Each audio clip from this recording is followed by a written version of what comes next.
Hello, everybody, and welcome to another match reaction episode of Late Night Football. And it's finished, surprisingly, in La Liga. It's finished Barcelona 0, Cadiz 1. And I mean, well, you know what? I thought this would be a straightforward win. I thought it would be a reaction to what happened last Thursday. But are the wheels coming off for Barcelona? Are they coming off? I don't know. But it was a shock result, surprising result, but one that was fully deserved for Cadiz. I think it was absolutely deserved. I wasn't too happy with some of them. I mean, that's what I put in the caption as well. I wasn't too happy with some of the theatrics from both sides. I think it was Salvi. I think it was who at that moment in the second half, he just screamed like somebody had like broken his leg or something, and yet it turned out to be nothing more than an innocuous coming together with Ferran Torres. I think it was Salvi. I'm not sure. Might have been Barra, but no, I think it was Salvi. But I mean that aside, I mean, then there was some other moments as well. Fali, I mean, was keeping on was always kind of like rolling over, falling over. Same on the Barcelona side as well. I think there were quite a few players who were doing that as well, trying to get players good, trying to get players sent off. So wasn't too happy about that.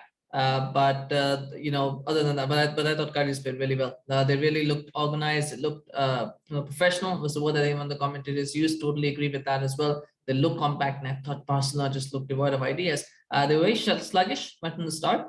And they never really looked like scoring. I think there were two chances. I think one was the Jong header from a set piece, and then the other one was Aubameyang, which he should have scored. I thought Aubameyang should have scored that goal that he got right at the end. That was the end. He was getting that chance, and I think he missed that again.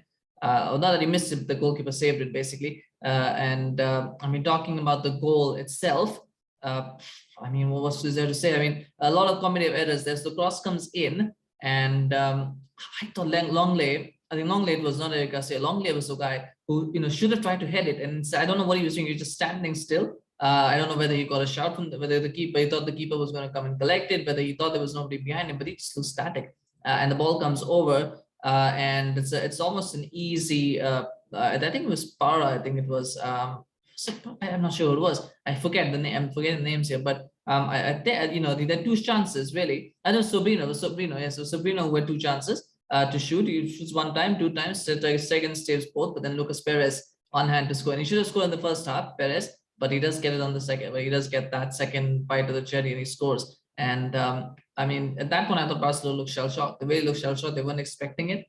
I think I don't know. They didn't really do that well. The reaction wasn't so good to going behind as well. They weren't looking. I mean, aside from that one chance for Aubameyang, they never really looked like scoring. They didn't really look like they believed they could get back in the game. But a good finish from Perez. I thought, Cadiz could have had 3 or 4 actually. I mean, Alex Hernandez missed a very good chance as well in the second half, and he probably should have scored. And then there was another one for Ahilo, I think it was, who also missed the chance. So, which again he might have scored, but stripped over by Ter-Stegen. But again, maybe should have done better from that position. So they could have had 3 or 4 actually. Cadiz, I can't think of too many chances that Barcelona had.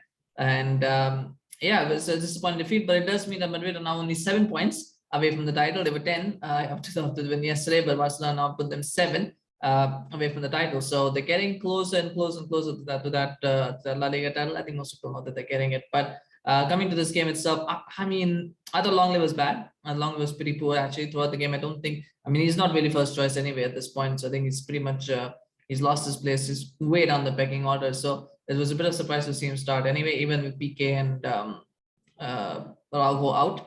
And for him to start, but I don't think he's really done much to deserve another start.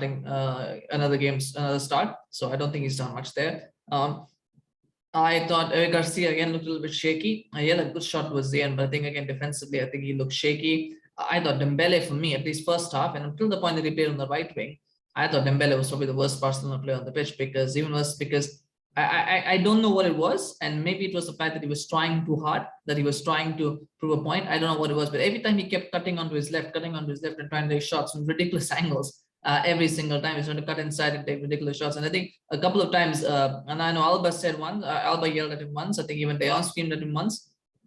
Kept trying to do that. I don't know what he was trying to do. It worked much better when he went over to the left, because then he could actually cut onto his right foot, so he could do better with it. But I think every time he just kept trying to cut in for some reason and trying to take shots from ridiculous angles, and that wasn't helping him. So I thought he had a poor game, at least for the time that he played on the right. Adama Traore looked much better when he came on the right. I do think Traore suits La Liga a lot. I do think he does, because he just looks like, I feel that Premier League defenses are more used to that physicality. whereas La Liga defenses are not. So he'll have a much better time there. I don't know whether his loan period will be made permanent, but he looked a threat when he came on. I thought Luke De Jong looked good as well when he came on. Ferran Torres, for me, surprisingly looked very, very off color, very off pace. I don't know what it was, but he didn't look that good. And maybe it's the position that he was playing, maybe the fact that he needs to be playing more centrally. I don't know, but he didn't look good. The one worry will be that Aubameyang again missed a good chance. I wouldn't say easy chance, but I think he missed a good chance to score where the goalkeeper saved it. I think he should have scored that, especially when you're one-on-one from that sort of range with a nice cross. You got to score that, and he didn't. And he also missed a good chance in the Europa League. So maybe that might be a bit of a concern as well, that he's bringing his Arsenal form to Barcelona now. They wouldn't want that. And I mean, there's really not much to say. I mean, otherwise it was pretty. The team was pretty average. They weren't done they weren't done quite a few times, but really it was that one moment of madness from the defenders, that really caught them out, and Cadiz took their chance. They should have probably taken a couple of others, but it just didn't look like it. Just didn't look like they were going to score. And it's a big loss. It's a loss that again brings them closer into the top 4 race as well, because they're now only 3 points from Betis, by the way. There's only 3 points between Betis and Atletico, Sevilla, and Barcelona, who all in the same points. They're on 3 points, and Sociedad are just 5 points behind. So, and they're going to play Sociedad next. So if they lose that, Barcelona might get dragged back into a top 4 race, which they probably thought they had avoided, but they might get dragged back into it.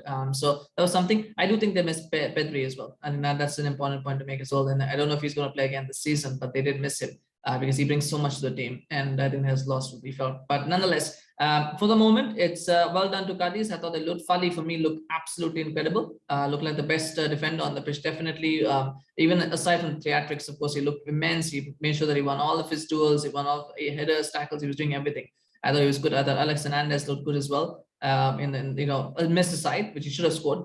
Clearing missed aside. I thought he looked pretty good while he was playing the strings. But really, it was an organized Cadiz performance. Everybody did play their part. The goalkeeper Ledesma made some really good saves, and he needed to, and he did his job as well. So I thought it was a good professional performance, as I said earlier, from Cadiz, and well-deserved, full value for the win. So congratulations to Cadiz fans. Commiserations to Barcelona fans. But let us know what you think. I mean, do you think Barcelona getting back into a top 4 race? Do you think the wheels are kind of falling off? I think it's too early to say that, but maybe people think otherwise. And what do you think needs to change for the next game? Let me know in the comments. Always love hearing from you guys. If you did enjoy this video, please remember to like the channel, like our Facebook, subscribe to our YouTube channel. We're now also on Instagram, so you can also watch us on Instagram, Footy Late Night. We'll put the links you'll find the links on our Facebook page as well. So do subscribe to our Instagram channel as well for more content. We always appreciate your support, and stay tuned because we'll have more content coming up. But in the meantime, take care. Have a good day or night, whatever time you're watching this, and we'll see you again very soon. Bye-bye.